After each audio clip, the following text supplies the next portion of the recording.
तो centre of mass calculate करने का, location of centre of mass का जो सबसे इंपॉर्टेंट और जनरल फॉर्मूला है, किसी डिस्क्रीट सिस्टम हो और उसके पॉइंट मासेस के अपने को पता हो पोजीशन वेक्टर्स, तो इस तरह से हम m1 r1 m2 r2 m3 r3 और नीचे समेशन ऑफ मास करके सेंटर ऑफ मास का कोऑर्डिनेट निकाल सकते हैं।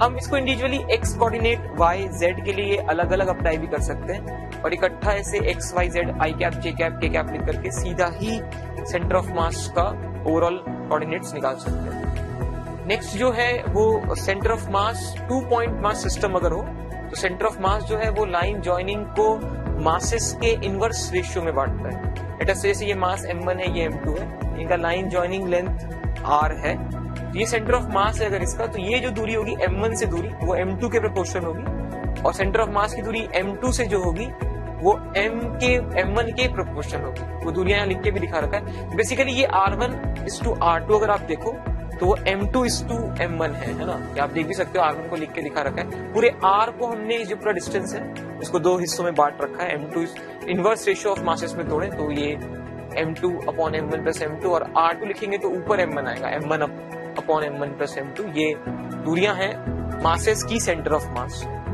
अभी ये बता रहा था मैं आपको थोड़ी देर पहले ही, कंटिन्यूअस सिस्टम के लिए अगर सेंटर ऑफ मास अपने को देखना हो तो ये एक तरीका होता है location of centre of mass का। हमने एक जनरल फॉर्म लिखा था, वही यहाँ पे लिख रखा है इन्होंने, dm एलिमेंटल मास, उसका सेंटर ऑफ मास का लोकेशन का इंटीग्रेशन अपॉन नीचे में टोटल मास है। इंडिविजुअली हम x y z के लिए लगा सकते हैं या RCM डायरेक्टली वो r वेक्टर के फॉर्म में भी लिख के फाइंड आउट कर सकते हैं। नेक्स्ट कुछ स्टैंडर्ड जो लोकेशंस होते हैं हम याद भी रखते हैं सेंटर ऑफ मास में। जैसे कि यहाँ पे आपके सामने स्क्रीन पे आप देख सकते हो, यूनिफॉर्म रॉड का सेंटर, उसके ज्योमेट्रिकल सेंटर या मिड पॉइंट पे सेंटर ऑफ मास होता है। सेमी सर्कल है, सेमी रिंग है बेसिकली, तो y एक्सिस पर 2r/π दूरी पे होता है इसके सेंटर से, है ना। और यूनिफॉर्म सेमी सर्कुलर डिस्क ये 4r/3π है y कोऑर्डिनेट इसका।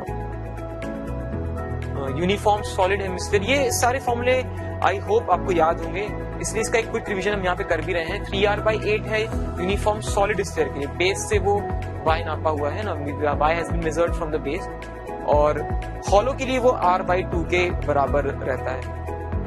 कोन के लिए, सॉलिड कोन के लिए वो YCM h/4 है, हॉलो कोन के लिए h/3।